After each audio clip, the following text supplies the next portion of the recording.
Deci, cu alte cuvinte, benzina e mai rapidă.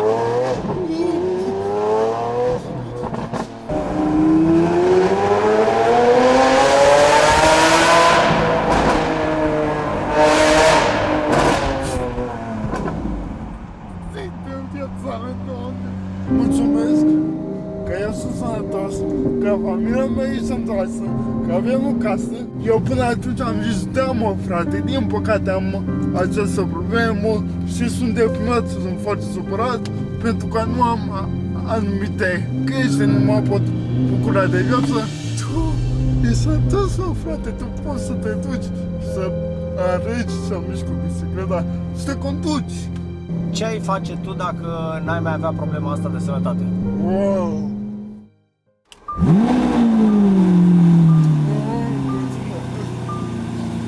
Salutare, eu sunt Andy și el este Micul Gigant.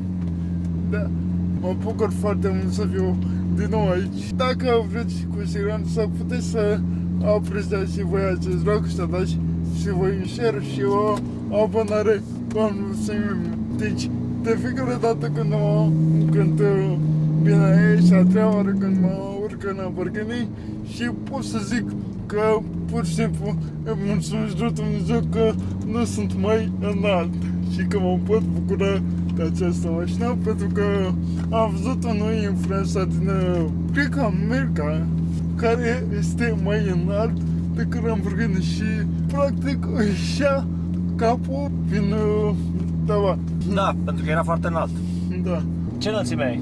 Am 1,80 m. Mi-ar fi plăcut să fiu puțin mai înalt, dar dacă eram mai înalt, aveam probleme cu genunchii și așa am probleme cu genunchii pentru că, având în vedere că nu am o stabilitate foarte bună și handicapul pe care eram, genunchii mi au niște probleme și eu te sperii puțin. Păi eu ce să mai zic, dacă tu vrei la 1,80 să fii mai înalt, eu ce să mai zic la 1,76? Andy, tu ce părere ai despre oamenii care nu se mulțumesc cu ceea ce au și sunt invidiați pe alți oameni? Păi cred că natura umană, noi avem în noi chestia asta, să nu ne mulțumim cu ceea ce avem. Pentru că dacă ne-am mulțumit, n-am mai putea să evoluăm. Și atunci există o chestie care se numește adaptare hedonică, care înseamnă că indiferent de nivel, te obișnuiești cu nivelul. Indiferent câți bani ai avea, întotdeauna o să vrei o mașină mai mișto, întotdeauna o să vrei un private jet mai mișto. În natura umană este tendința de a se obișnui cu nivelul și a de căuta mai mult. Antidotul la chestia asta este recunoștința, să ne bucurăm acum pentru ceea ce avem. Pentru sănătate, pentru orice avem noi și pentru care putem să mulțumim, da? Să fim mulțumiți. Că îi mulțumești lui Dumnezeu, că îi mulțumești, că îți mulțumești ție însuți, trebuie să fii recunoscător, da? Pentru sănătate, pentru familie, pentru ceea ce vrei tu să fii recunoscător. Înțelegi? Da. De acum vreo 3 luni de zile am fost o zi în spital pentru că am schimbat tratamentul. Le-am făcut întotdeauna mai mare și mi-a dat peste cap organismul și eram amăgit. Îmi pare rău. Dar nu a fost foarte grav. Dar ceea ce vreau să spun este că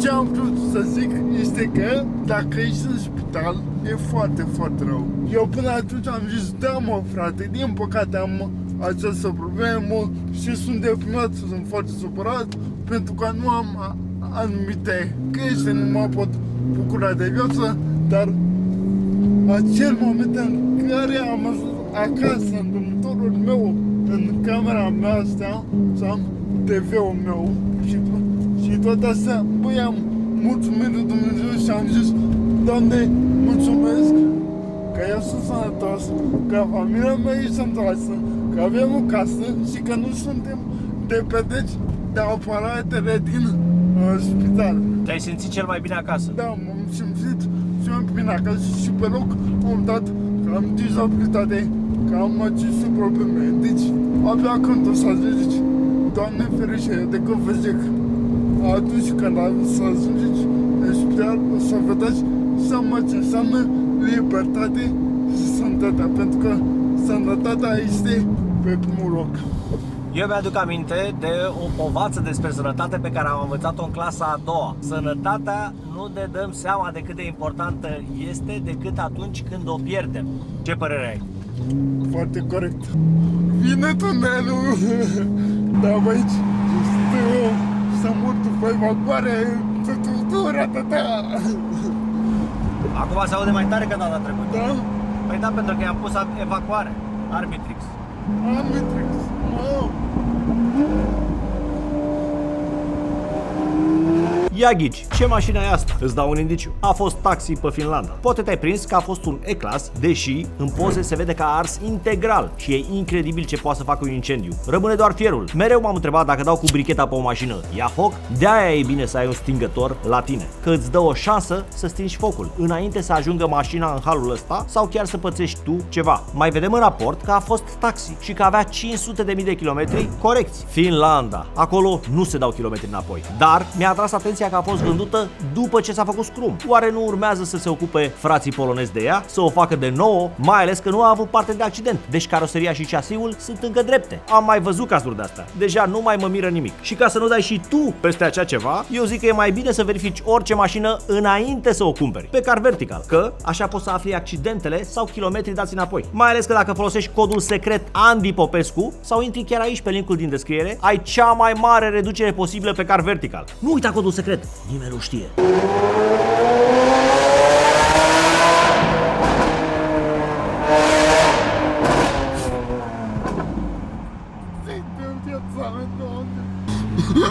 Ce mă asta? S-a auzit mai tare că data trecută? Da, s-a auzit de 3 ori mai tare. Mi se pare că și Alex Montrei are aceeași evacuare. Da, posibil. Spui deci pe mașina, ea e Waymo. Mergem taxi, din câte am văzut eu, camera este plină de camere și atunci când te urci în spate, trebuie să plătești cursa, da? Da, este fără șofer. Da, crezi că în viitorul APV sau în viitorul mai depărtat, să spunem așa, crezi că aș putea să conduc o mașină de genul? Păi, din câte știu eu, mașinile alea nu se conduc singure. Asta știu eu, poate greșesc.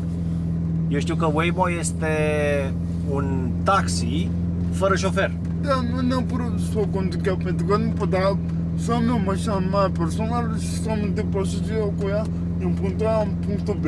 Fără șofer, da, sigur că da. Bine, așa este și Tesla, dar Tesla... Păi da, dar Tesla trebuie să ai șofer. Nu poți să nu ai șofer. Înțelegi? Nu știu dacă e posibil să fie cumpărată mașina aia pentru orice om. Vreau să-ți cer o părere. Mi-ar plăcea să-mi asigur un venit cumva pasiv care să-mi dea și gănațul pe viitor pe lângă donațiile pe care le primești pe YouTube, că nu mă pot baza pe ele la nesfârșit, nici pe așa. Știm foarte bine cum funcționează internetul. Acum ești viral, mâine toată lumea te uită, din păcate. Da. Nu știu și nu cred că se poate face venit pasiv fără să ai bani. Adică venit pasiv înseamnă să investești niște bani și apoi să ai o dobândă la ei. Asta înseamnă venit pasiv, nu? Da.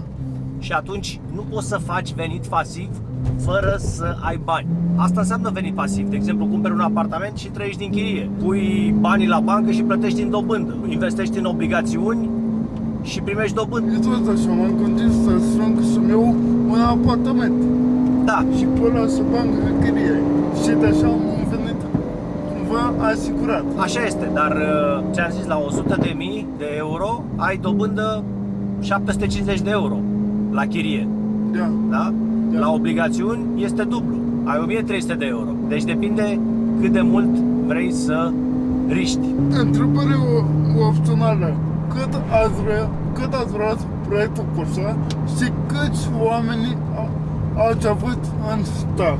Proiectul a început ca o idee și a început încă din 2021. Am stat 2-3 ani să facem un scenariu cât mai bun posibil, să fie o poveste frumoasă. Că degeaba filmezi un film tehnic bun dacă nu e o poveste frumoasă. și noi am încercat să fie povestea frumoasă. Au lucrat peste 270 de oameni la film. 270? Da, peste 200. Uite, exact aici am filmat. O secvență cu Lamborghini și cu Tesla și Tesla pe aici mergea cu 180 la oră. Jur, pe cuvântul meu. Și cu străzile închise am avut voie să mergem cu viteza asta pe aici. Bine, acum cu plăcută și neplăcută sunt oameni și oameni, pentru că nu poți să mulțumești, la fel cum ești sfârșită, nu poți să mulțumești pe fiecare în parte. Și legat de story, așa e peste tot și la film și la jocuri. Degeaba ai o grafică superbă pe un joc, dacă povestea de acolo. De asta trebuie să fie și realizarea bună, exact aici e faza cu poliția. A făcut 50 de milioane worldwide, 37 pe YouTube Shorts și 27 pe TikTok. Un simplu clip filmat de mine cu telefon. Wow. Felicitări! Dacă ai fi în locul meu, prin ce mijloace ai încercat să-ți faci prieteni reali? Pentru că am avut foarte mulți prieteni în medul online. Și atunci când am văzut că de la suma de 12.000 de euro în gol pe care am avut-o pentru apartament, în clipa în care a venit străinii, foarte mulți străini pe canalul meu și au început să doneze câte 1.000, câte 2.000 de euro, câte 3.000 de euro în fiecare seară, încet, acei oameni s-au îndepărtat și mi-a dat seama că nu sunt prieteni reali, nu sunt prieteni adevărați. Deci am fost invidioși pe succesul tău financiar? Da, din păcate da. Înseamnă că oamenii nu merită să fie în viața ta. Care e întrebarea? Acum aș putea să fac prieteni reali, adică tu cum ai proceda? Este o întrebare la care nici eu nu cred că am răspunsul. Pentru că eu nu stau să mă gândesc dacă prietenii mei stau cu mine pentru bani.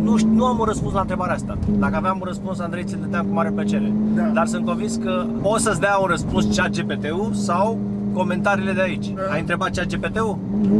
Nu l-am întrebat. Și ce a zis? Nu l-am întrebat. Uite, eu când mai am întrebări și nu știu răspunsul, întreb pe ChatGPT. Pentru mine ChatGPT e un prieten, pentru că întotdeauna îl întreb lucruri și îmi dă răspunsuri. Știu că au diferite informații pe ChatGPT, că am fiecare zi, cred că au ce pe el.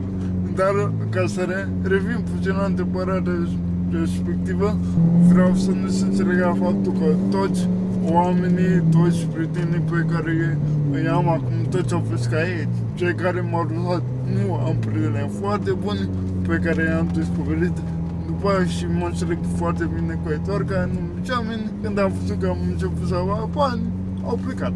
Și ne aducem aminte de puțin de subiect, băi, eu nu te înțeleg. Eu ar trebui să fiu invidios pe tine. Hai să zic și de ce. Pentru că tu ești sănătos, frate, tu poți să te duci, să alegi să miști cu bicicleta, să te conduci, să faci orice vrei tu, să nu fii independent de părinții tăi, de ajutorul oamenilor pe lângă tine. Uite, să-ți dau cineva un pahar de apă. Da, pentru că tu nu poți să bei un pahar cu apă. Da. Tu ca să bei ai nevoie de un recipient special care are un pai. Da, eu am sindromul extrapiramidal. Sindromul extrapiramidal este acel moment când vrei să ții un lucru în mână, îți strâmbră mâna. Sau nu doar când ții acel lucru, așa, stai pe loc și strâmbră corpul. Deci eu dacă n-aveam sindromul extrapiramidal, poate cu puțin noroc reușeam să conduc. Tot așa de la sindromul extrapiramidal, toată lumea când trăsar de la zgomot, zice, mamă, te-ai speriat, nu mai fi mă fricos, că nu se întâmplă nimic. Mă, frate, dar nu mi-e fricat neapărat de zgomotul ăla. Trăsar pentru că așa e de la sindromul ăsta. Deci sindromul ăsta pe mine cumva m-a nenorocit așa puțin. Dar care a decât handicap locomotor și părăja asta, să zicem că era puțin mai bine. Asta e factorul care mă rupe în două. Dar de ce nu vorbești cu ChatGPT? Că uite, întrebări de astea interesante la care n-ai un răspuns. Ar trebui să vorbești cu ChatGPT. Am mai vorbit odată cu ChatGPT-ul, s-a legat tot așa din niște prieteni care acum sunt amici, de fapt nici nu mă stăteam în viața mea, la care puneam să văd acolo Și m-au interesat odată și i-am povestit ChatGPT-ului ce s-a întâmplat. Mă rog, ca să nu intru în detalii că e prea mult de povestit. Și mi-a dat niște sfaturi utile. Și cumva, după aia am fost mai fericit. Pentru că cumva m-am descărcat, știi? E un fel de psiholog. Exact. Nu dă sfaturi perfecte întotdeauna, dar totuși dă sfaturi destul de bune. Da, pentru că are o bază de date în spate, ia toate informațiile de pe internet și pe baza acestea informații îți face un rezumat, știi ce dă. Ce ai face tu dacă n-ai mai avea problema asta de sănătate? Wow! Asta este o întrebare chiar foarte, foarte bună. Foarte bună. În primul rând, aș încerca cumva să mă duc din nou la liceu. Bine, am făcut o profesională, pentru că n-am avut cum să mă duc la liceu, pentru că dacă nu pot să scriu, nu pot să dai bacalaureatul. Asta m-a interesat destul de tare, pentru că știu că puteam să fac un liceu, puteam să iau bac, puteam să mă duc la facultate și acolo mi se discută mai multe oportunități, dar tot vlogger mă făceam, pentru că îmi place ce aș fac. În al doilea rând, clar, mi-aș fi luat pe mișto de conducere, căci fraților, ador mașinile, după că te puteți vedea, le ador și vreau să vă pun și o întrebare că și Andy, poate puteți să mă ajutați. Dacă știți, cumva, cred că este legal, pentru că având în vedere este pe o pistă.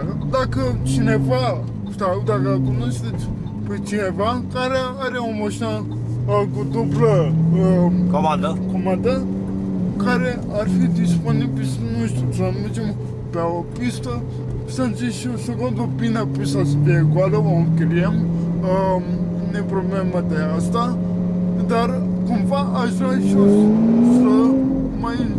să încerc să conduc. Țin minte că acum cred că 6 ani de zile, 7 ani am fost la țară și am venit de un meu din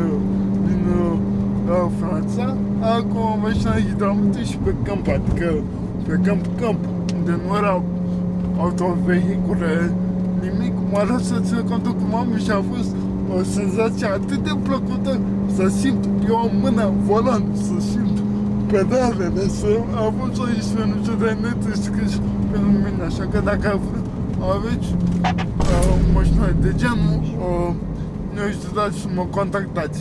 Dar tu ai putut să conduci pe calculator? Da, pe calculator, da. Cu volan? Da.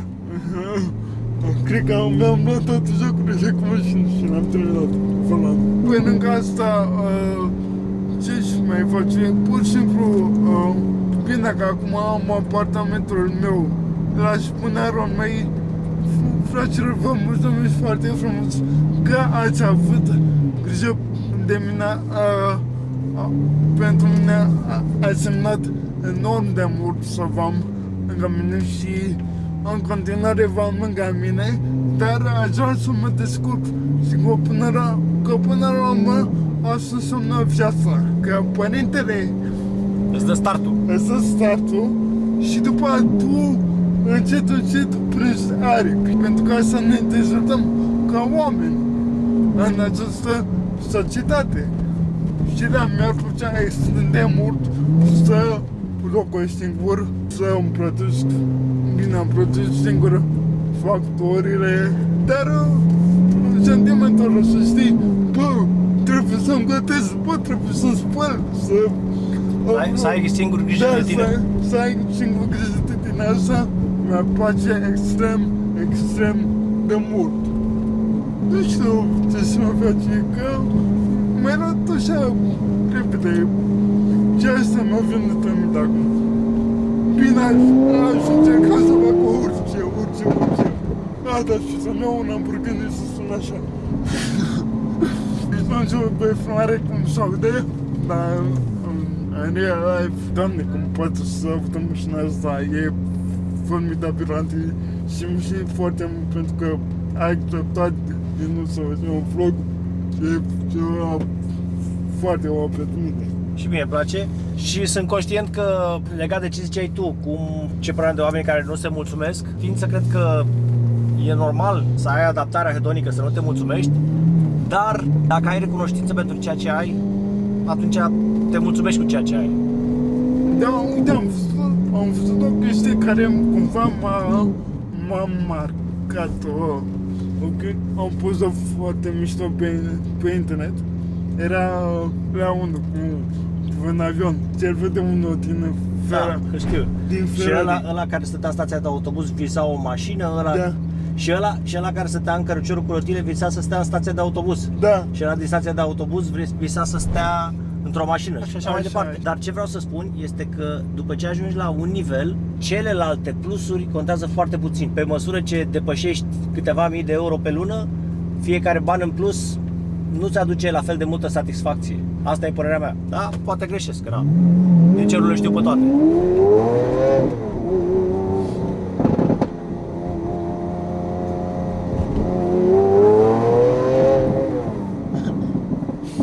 Și îmi place. Uite, aș avea curiozitatea. Cum ar fi să avem a doua la 5.000 de ture a doua și după să dai inferioară.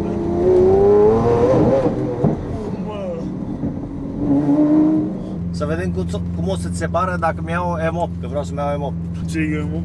Așa aș vrea, da. Mamă, chiar vreau să te întreb care ar fi următoarea ta mașină.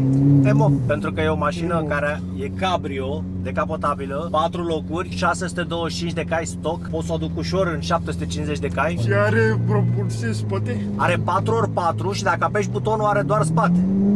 Ah, super mișto. Da, uite, nu te-ai gândit la un Aero 8 Spider? No, păi Air 8 e mult mai mic ca M8. Mie îmi place mai mult M8, dar Air 8 are 2 locuri, are motorul mai mișto, într-adevăr. Motorul e mai mișto, că este 5,2 aspirat, ăsta este 4,4 biturbo. Dar gândește-te că motorul aspirat e mai greu să-l faci să-i dai cai. Pe când motorul cu turbină îi dai cai imediat. Motorul aspirat, din câte știu, are o artere mai rapidă. Deci este pe benzină. E reacția mai rapidă, adică pedala răspunde mai repede. Uite, a doua. Da. Ai văzut imediat reacția. Uite. Asta e reacție rapidă, pentru că motoarele cu turbină durează să se încarce turbina. Acum nu știu dacă ai adevărat pe tine te întreb. Benzina este mai rapidă decât motorina? Pentru că am văzut că mașina este mai rapidă dacă e benzina decât pe motorina. Ok, de obicei, motoarele pe benzină au un răspuns mai rapid în pedală dacă au motor aspirat și nu au turbină. De obicei, motoarele diesel au turbină și atunci răspunsul este mai greu în pedală. Deci, cu alte cuvinte, benzina e mai rapidă.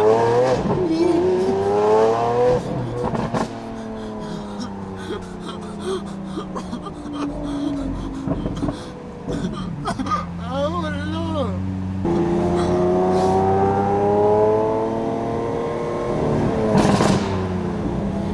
Aici ești tu sau de?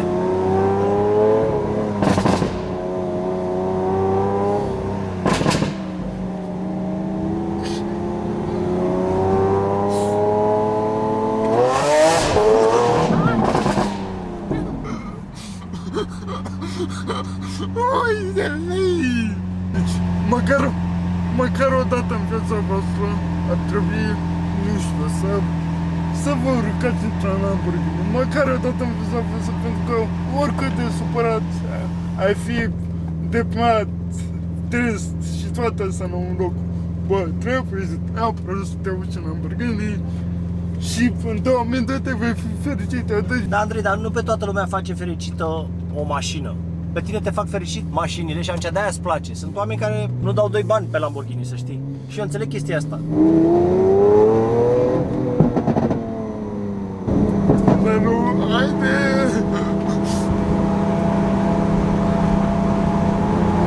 Crede, nu, și...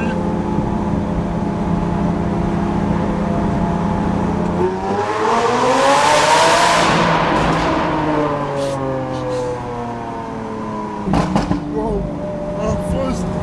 Am fost și cu Coro. În Hamburg nu s-a urus, dar n-a avut că acum... Și cum a fost? L-a vândut. Cum a fost experiența Urus? A fost grozavă, nu mă înțelege greșit, a fost fenomenal, orice Hamburgenii e senzațional. Dar eu cred că tot experiența mai bună și mai frumoasă o ai într-un Lamborghini Aventador, că ce este mică, sportivă. Acel Lamborghini este SUV.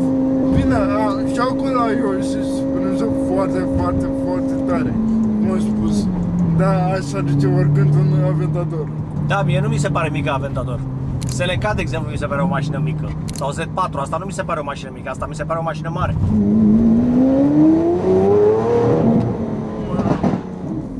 Și Urus e o mașină bestială. Deși și Urus s-au de foarte, foarte frumos, foarte tare. Am fost tot așa printr-un tunel și s-au de foarte, foarte tare și el. Băi, eu sper că au plăcut acest vlog și sper că apăsați și voi butonul de like și de share și o abonare să ne faceți și plăcere. Fericiți! Cam s-a fost vlogul, vă mulțumim foarte, foarte frumos că ați fost alături de noi și că sunteți în continuare. Eu zic că e mai bine să verifici orice mașină înainte să o cumperi pe Car Vertical. Mai ales că dacă folosești codul secret Andy Popescu sau intri chiar aici pe linkul din descriere, ai cea mai mare reducere posibilă pe Car Vertical. Vă urăm toate cele bune și nu uitați să fiți fericiți pentru ceea ce aveți. Recunoștință. Ne vedem la secțiunea de comentarii. Dacă aveți chef, dați și voi un subscribe să fac și eu 1.000.000 de abonați. Și eu trebuie să devenim, că și mai am foarte puțin. 2000. Cât ai? 298. Faci 300.000. Da. Give me the loot. Might lose some battles, but winning the war. I get knocked down, I get back up, get up and go. I stay ready for more.